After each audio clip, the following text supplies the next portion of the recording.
Right now, as you watch this, everything happening in the world. The political chaos, the economic instability, the cultural collapse, the wars, all of it was predicted, not by one person, by three completely independent researchers who never collaborated and arrived at identical conclusions. Neil Howe mapped it in generational cycles. Peter Turchin modeled it in mathematical equations. Ray Dalio traced it through 500 years of empire history. They didn't share notes, they didn't work together, and yet every single one of them pointed to the same decade, 2020 to 2030, as the window when the old order collapses and something new violently takes its place. Three frameworks, one conclusion. There's a hidden mechanism underneath all of it, something that connects these three independent frameworks at a deeper level, and I'll reveal exactly what it is by the end of this video. The chaos you're watching on your screen was predicted decades ago, but I want to warn you before we begin. Once you understand this theory, you cannot unsee it. Every headline, every conflict, every economic shock will look completely different. What researchers spent a combined century figuring out, you're about to understand in the next 15 minutes. In 1997, two historians named Neil Howe and William Strauss published a book that almost nobody read.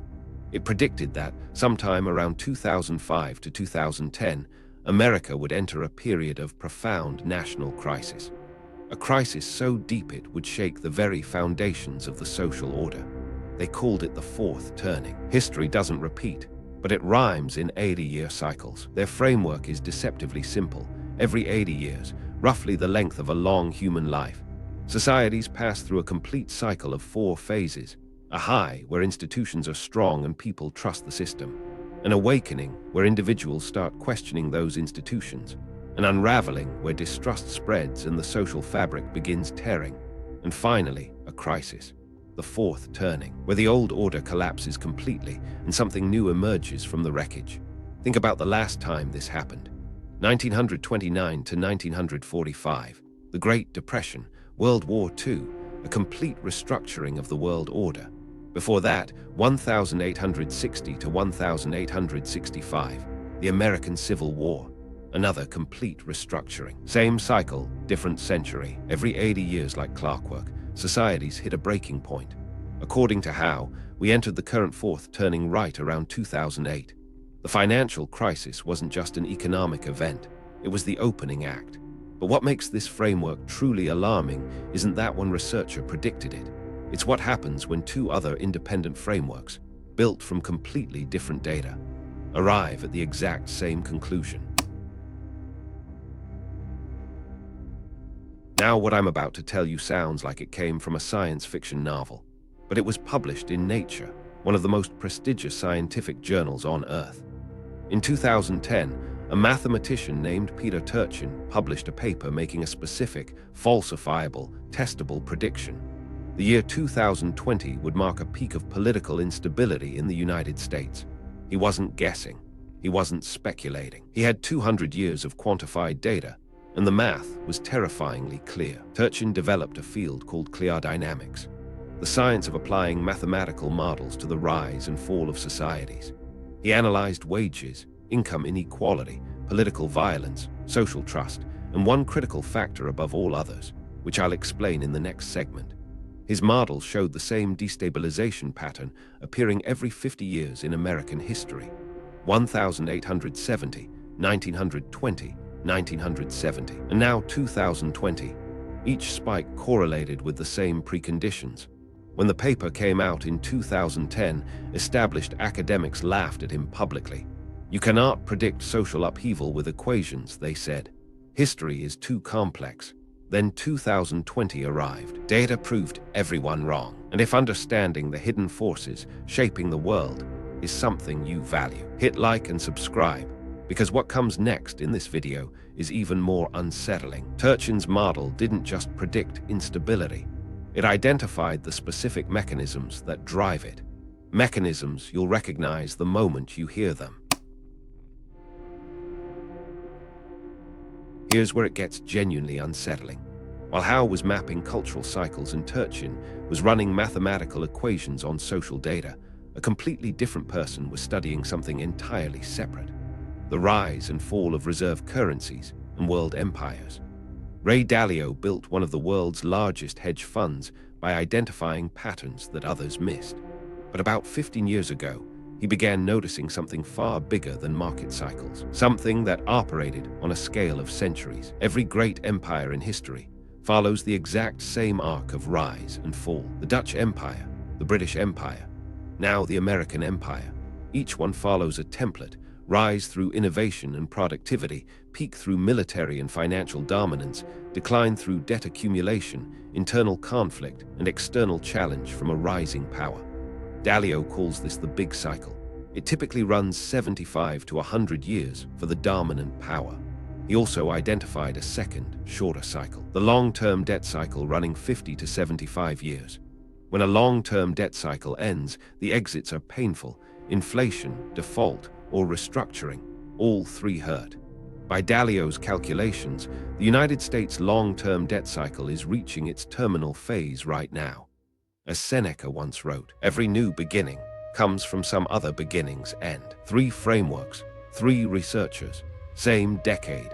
But none of this explains how the collapse actually happens on the ground. What the specific mechanism is that turns abstract cycles into the chaos we see on our screens every day. Stop and think about this for a second. Every major civilizational crisis in modern history was preceded by a specific, measurable sequence of warning signs. And here's the terrifying part: we've watched this sequence unfold before in real time. In the 1920s, income inequality hit record highs. Institutional trust began cracking publicly. Elite competition turned vicious. Workers' wages stagnated while asset prices soared. Inequality, trust, collapse, order. Then came 1929. The financial collapse was just the trigger. What followed was a cascade: political radicalization on both the left and right, the rise of authoritarian movements across 3 continents, global conflict, and ultimately a complete restructuring of the world order. By 1945, humanity had a new financial system, new global institutions, new superpowers, and a new social contract built on the rubble of the old one. Now look at the 1850s, same sequence: rising inequality, shattered institutional trust, elite fracturing, political violence, and then civil war. Turchin's data shows these sequences don't just rhyme. They follow a statistically measurable process with identifiable phases. Dalio's financial data shows the same from the monetary side. Howe's generational theory shows it from the cultural side. The same storm forms from the same ingredients every single time. The details change, the technologies change, the faces change, but the underlying variables: inequality, elite conflict, debt overextension, trust collapse, these follow the same lethal recipe across centuries. And the specific ingredient that accelerates everything, it's hiding in plain sight, and most people have never heard of it. Here's the mechanism that Turchin says accelerates every civilizational crisis. And once you understand it, you'll see it everywhere. He calls it elite overproduction, and it is the single most underreported dynamic in modern politics. Every society has a limited number of high-status, high-power positions: political offices, corporate boardrooms, law firm partnerships, top media platforms, tenured academic positions. In a stable society, the number of people qualified to fill these positions roughly matches the number available. But when the elite class grows faster than the positions do, something dangerous begins. The excess elites, educated, ambitious, well-connected, don't simply accept their exclusion from the top tier. They organize, they fund opposition movements, they radicalize their followers. They attack the legitimacy of the existing institutions because those institutions are the gatekeepers that block them. Sound familiar? Turchin documented this pattern across centuries. Rome before its fall, France before the Revolution, Russia before 1917, the United States in the 1850s before the Civil War. In every single case, the tipping point wasn't poverty among the poor. It was rage among the almost powerful. Too many elites, not enough positions. Today, the United States produces more law school graduates, MBA holders, and political science PhDs than at any point in history. Meanwhile, the number of genuinely powerful positions has barely grown. The excess elite aren't just frustrated. They're systematically dismantling the institutions that kept them out. But there's a deeper variable underneath all of this. One that Turchin, Howe, and Dalio all identify as the critical fuel that turns instability into full collapse. Now forget everything I just said about elites for a moment, because there's a deeper variable that all three frameworks identify as the critical accelerant, and it has nothing to do with money or power directly. It's trust. When institutional trust collapses, everything collapses with it. The Edelman Trust Barometer has been measuring institutional trust globally for over 20 years. What it shows is devastating. Trust in governments, mainstream media, courts, corporations, and religious institutions has been in systematic, accelerating decline since the early 2000s. In 2022, for the first time in the survey's history, none of the four major institutions, government, business, and media, were trusted by majorities in most countries surveyed. Not one. The social glue holding civilization together is dissolving in real time. And this matters for a reason that goes beyond mere cynicism. Trust is what enables collective action. When you don't trust your neighbors, you cannot coordinate with them. When you don't trust institutions, society cannot solve problems that require collective response.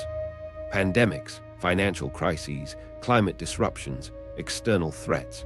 Every one of those problems gets worse when trust is absent. No trust, no coordination, no solutions. Every fourth turning in history was preceded by this exact collapse of institutional trust. And it is not a feeling. It is a measurable, quantifiable, predictable phase. According to Howe's framework, we are right in the middle of the collapse phase.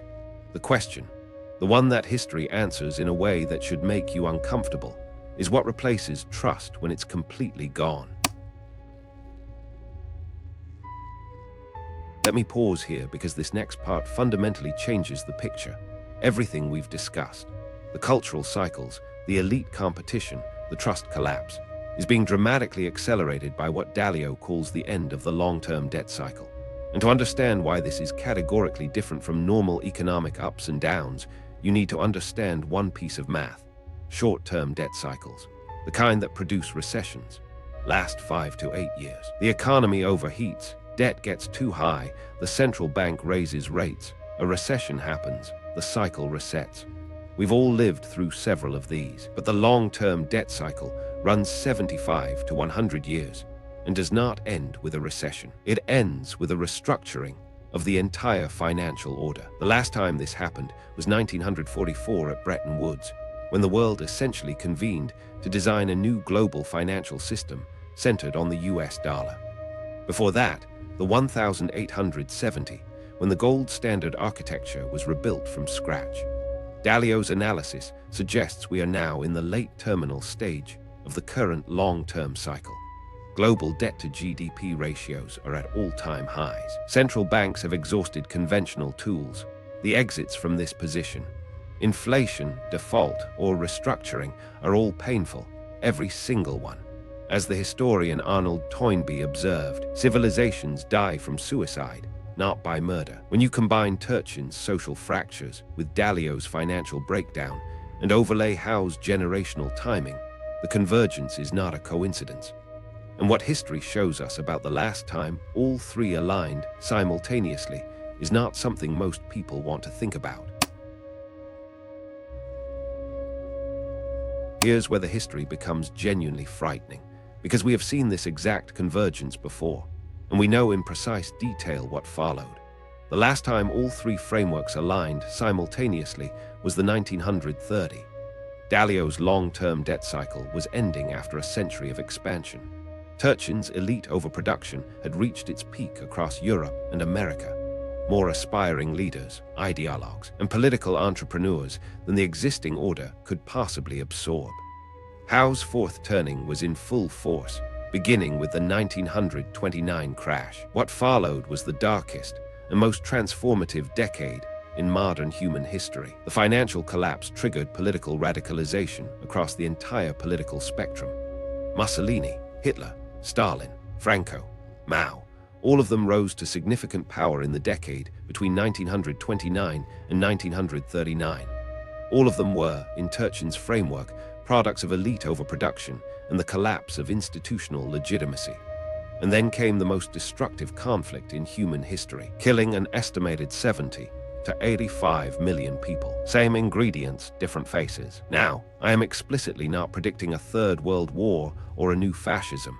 History does not copy itself precisely.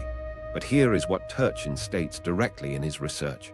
The specific path through a crisis period depends enormously on the choices that individuals and leaders make while inside it. The ingredients are the same. The recipe is not predetermined. The people who navigated the 1930 with the most clarity and resilience were the ones who understood what was happening. And that raises the only question that really matters now for anyone watching this. This is where I have to be completely direct with you, because this is the part that keeps anyone who has seriously studied these frameworks awake at night. We are not approaching the crisis. We're in IT. All three frameworks agree. 2020 was the trigger point. COVID-19 didn't cause the crisis. It accelerated forces that were already at critical mass. The political polarization that exploded between 2020 and 2022. The economic inequality that hit historical records during the pandemic while markets simultaneously soared. The institutional trust that collapsed to levels not seen in living memory. The elite conflict that turned from competitive to openly, publicly destructive. This is not the warning. This is the storm. The calm you feel on quiet days is the eye. Howe's framework says fourth turnings typically last 15 to 20 years. If 2008 was the beginning, or 2020 was the acceleration, we are somewhere between the middle and the climax of the crisis period. And the data suggests the second half of a fourth turning is consistently more intense than the first. More forced change, more institutional restructuring, more disruption of the established order. The eye of the storm always feels calm compared to what is still approaching. But here is what all three frameworks also say. And this is the most important fact in this entire video. Every single one of these crisis periods in history ended. Every one. They ended with a new, more stable order rising from the wreckage. The question has never been whether civilization gets through it. The question is what you decide to build on the other side. Do you think we're closer to the beginning or the end of this crisis? Comment beginning or end. I genuinely want to know where you think we are right now. And now I want to resolve something I said at the very beginning of this video. I told you there was a hidden pattern connecting all three frameworks at a deeper level. Something beneath the cycles themselves. Here it is. Every system that cannot sustain itself eventually resets. And that reset is not the end of the story. That is the core insight. Howe's 80-year cycle, Turchin's instability waves, Dalio's debt cycles. They are all expressions of the same fundamental truth. Complex systems do not collapse randomly. They collapse when accumulated imbalances make the status quo impossible to maintain. And when they reset, what emerges is typically more stable and more equitable than what preceded it. Because the reset forces the renegotiation of the social contract. The Great Depression and World War II reset the world order. And what emerged was the most stable and broadly prosperous period in human history from roughly 1945 through 1990. The American Civil War reset the social contract, and what followed, despite enormous pain, was an expansion of human freedom. Destruction always precedes creation. So what does the research actually say you should do right now? 1. Build resilience over pure wealth accumulation. 2. Invest in local community and relationships. 3. Understand the forces at work. Clarity is protection. 4. Stay grounded when institutions fail around you. The people who thrived during the 1930s and 1940 weren't the most powerful or the wealthiest. They were the ones who saw the storm clearly, prepared honestly, and kept their values intact when everything external was chaos.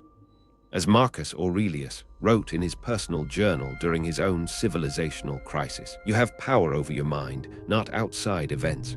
Realize this and you will find strength. The storm was always coming. What matters now is who you decide to be inside it. If you made it to the end of this video, prove it Comment the words fourth turning below. It tells me you're one of the rare people willing to look clearly at the world as it actually is. Because the truth, as always, is stranger and more coherent than anything you could make up. 3 researchers, 3 independent frameworks, 1 devastating convergence. The fourth turning tells us civilizations fracture every 80 years. Turchin's data tells us the fracture is already underway and was mathematically predictable. Dalio's cycles tell us the financial architecture that held everything together is reaching its terminal phase. Understanding a crisis doesn't protect you from it, but it completely changes how you move through it. The people who navigated the great crises of history with dignity and purpose weren't the ones who pretended nothing was happening. They were the ones who kept their eyes open, their values intact, and their communities close. That option remains fully available to you right now. Understand, prepare, adapt, endure. Comment fourth turning if you made it this far. You're among the few who choose to see clearly. The truth is stranger than anything you could make up.